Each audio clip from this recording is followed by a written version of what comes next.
Okay, this is video number 5. I just made an adjustment to my grinder so that I can get a 25-second pull. And I'm going to quickly run you through these steps so you can see it being done. See if we got it dialed in this time. All right, I'm going to take the portafilter.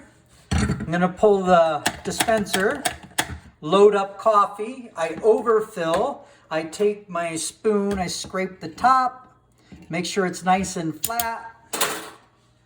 And then I'm going to go to the scale. Looking for 18 grams right on the money. Now I'm going to do a tamp. Press down, spin, spin, spin. Hard press, half a turn, and I'm done. Some people will smack the sides to loosen up the top. I typically don't do that, but there are a lot of different techniques for tamping. What's important is that you have the same pressure tamp every time, which should be as hard as you can. That way it removes one of those variables.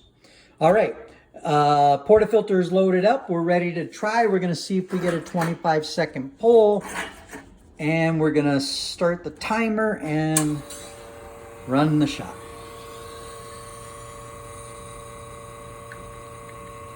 You can see nice and fine. It's running a little bit. It's actually still running a little bit quick. 20 seconds on the button. It's 20.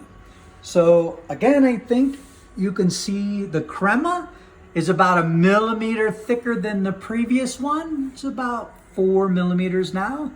So getting closer, but I still need to adjust the grinder. And as you can see, it takes very small adjustments required.